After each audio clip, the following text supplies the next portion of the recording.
అక్షరమాలకు స్వాగతం. ఈరోజు అక్షరమాల్లో మెన్సురేషన్లో కొన్ని సమ్స్ చూద్దాం. Practice sums. 150 సెంటీమీటర్ల పొడవు, 1 మీటర్ వెడల్పు ఉన్న దీర్ఘచతురస్రం యొక్క చుట్టుకొలత ఎంత? ఫస్ట్ క్వశ్చన్ వచ్చి చూడండి. పొడవు 150 సెంటీమీటర్లు ఇచ్చాడు, వెడల్పు 1 మీటర్ ఇచ్చాడు. మీటర్ని మనం ముందుగా సెంటీమీటర్లోకి మార్చుకోవాలి. అంటే 1 మీటర్ ఈక్వల్ టు 100 సెంటీమీటర్స్. మనం ఏం కనుక్కోవాలి? దీర్ఘచతురస్రం యొక్క చుట్టుకొలతను కనుక్కోవాలి. కాబట్టి చుట్టుకొలతకు ఫార్ములా ఏంటి? 2 × L+B. 2 పొడవు ఎంత ఇచ్చాడు? 150 సెంటీమీటర్లు ప్లస్ వెడల్పు వచ్చి 100 సెంటీమీటర్లు. 150 + 100 = 250. 250 × 2 అంటే 500 సెంటీమీటర్స్. దీర్ఘచతురస్రం చుట్టుకొలత వచ్చి మనకి 500 సెంటీమీటర్స్. సెకండ్ క్వశ్చన్ వచ్చి 250 మీటర్ల పొడవు, 175 మీటర్ల వెడల్పు ఉన్న దీర్ఘచతురస్రాకార పార్కుకు కంచె నిర్మించడానికి మీటరుకు 12 రూపాయల చొప్పున ఎంత ఖర్చు అవుతుంది? అంటే దీర్ఘచతురస్రానికి మనకి కంచె వేయాలి అంటే ఏంటి? దీర్ఘచతురస్రం యొక్క చుట్టుకొలత కనుక్కోవాలి. పొడవు ఎంత ఇచ్చాడు? 250 మీటర్లు. వెడల్పు వచ్చి ఎంత ఇచ్చాడు? 175 మీటర్లు. మరి పొడవు వెడల్పు ఇచ్చినప్పుడు దీర్ఘచతురస్రం యొక్క చుట్టుకొలతకి ఫార్ములా 2 × L+B. ఇప్పుడు ఆ వాల్యూస్ని మనం ఫార్ములాలో రీప్లేస్ చేయాలి. ఇప్పుడు చూడండి, 2 పొడవు 250 మీటర్లు ప్లస్ 175 మీటర్లు. ఇప్పుడు 250 + 175 ఎంత అవుతుంది? 425. 2 × 425 అంటే 850 మీటర్లు. 1 మీటర్కి వచ్చి మనకి 12 రూపాయలు అవుతుందని చెప్పాడు. మరి 850 మీటర్లకి ఎంత ఖర్చు అవుతుందంటే ఎలా కనుక్కుంటాం? 850 × 12 అంటే 10,200. దీర్ఘచతురస్రానికి కంచె వేయటానికి మీటర్కి 12 రూపాయల చొప్పున ఎంత అవుతుందంటే 10,200 రూపాయలు అవుతుంది. నెక్స్ట్ థర్డ్ క్వశ్చన్ వచ్చి, ఒక దీర్ఘచతురస్రాకారపు కార్డు బోర్డు వైశాల్యం 36 చదరపు సెంటీమీటర్లు, దాని పొడవు 9 సెంటీమీటర్లు అయితే కార్డు బోర్డు యొక్క వెడల్పు ఎంత? దీర్ఘచతురస్ర వైశాల్యం ఫార్ములా ఏంటి? పొడవు × వెడల్పు. ఇప్పుడు ఆ వాల్యూస్ని ఇందులో రీప్లేస్ చేసుకోండి. ఒక వైశాల్యం ఇచ్చాడు, పొడవు ఇచ్చాడు, మనం వెడల్పు కనుక్కోవాలి. వైశాల్యం 36 చదరపు సెంటీమీటర్లు ఇచ్చాడు, ఈక్వల్ టు పొడవు ఎంత ఇచ్చాడు? 9 × వెడల్పు. ఇప్పుడు 9 వచ్చి 36లో 4 టైమ్స్ క్యాన్సిల్ అయిపోతుంది. అప్పుడు వెడల్పు మనకి 4 సెంటీమీటర్లు వస్తుంది అనమాట. నెక్స్ట్ ఫోర్త్ క్వశ్చన్ వచ్చి, ఒక దీర్ఘచతురస్రం యొక్క పొడవు దాని వెడల్పుకు 2 రెట్లుగా ఉంది, దాని చుట్టుకొలత 48 సెంటీమీటర్లు అయితే దీర్ఘచతురస్రం యొక్క కొలతల్ని కనుక్కోవాలి.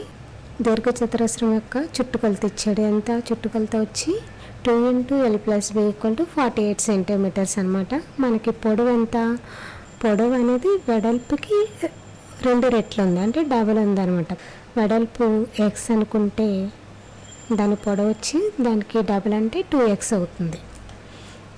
ఈ వాల్యూస్ని మనం చుట్టుకొలతలో రీప్లేస్ చేసుకుంటాం. అప్పుడు చూడండి, పొడవు 2x, వెడల్పు x అవుతుంది. 48 = 2 × పొడవు ఎంత? 2x ప్లస్ వెడల్పు వచ్చి x, టోటల్ 3x × 2 = 48. 6 వచ్చి ఇందులో 8 టైమ్స్ క్యాన్సిల్ అవుతుంది. ఈ వాల్యూస్ని అందులో రీప్లేస్ చేయండి. ఇప్పుడు వెడల్పు వచ్చి 8 సెంటీమీటర్లు, పొడవు ఎంత? వెడల్పుకి 2 రెట్లు కాబట్టి అంటే 8 × 2 16 సెంటీమీటర్స్ అవుతుంది.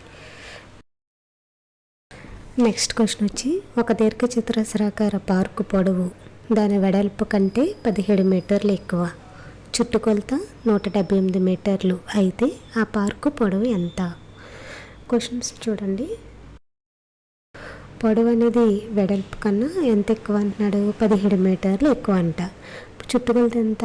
178 మీటర్స్. పొడవు అనేది వెడల్పు కంటే 17 మీటర్లు ఎక్కువ కాబట్టి వెడల్పు మనం x అనుకుంటే పొడవు ఎంత అవుతుంది? x + 17 అంటే 17 ఎక్కువ కాబట్టి దానికి 17 యాడ్ చేయండి.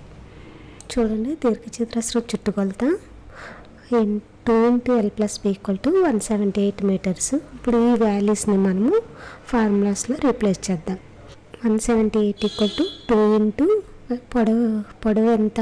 x + 17 + x ఈక్వల్ టు, చూడండి నెక్స్ట్ స్టెప్ వచ్చి 2 × x + x ఎంత అవుతుంది? 2x plus 17.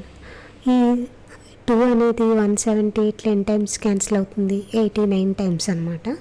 అప్పుడు ప్లస్ 17 అటువైపుకి వెళ్తే ఏమవుతుంది, -17 అనమాట. 2x equal to 89 - 17.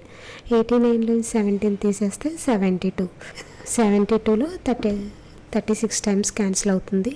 దేర్ఫోర్ వెడల్పు ఈక్వల్ టు 36 మీటర్స్.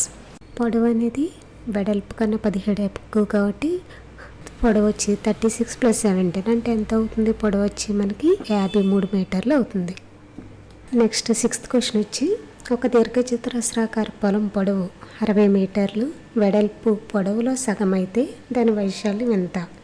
చూడండి, పొడవు ఎంత ఇచ్చాడు, 60 మీటర్లు, వెడల్పు అంట పొడవులో సగం ఉందంట. అంటే 60లో సగం ఎంత, 30 మీటర్లు. అంటే పొడవు 60 మీటర్లు ఇచ్చాడు, వెడల్పు 30 మీటర్లు.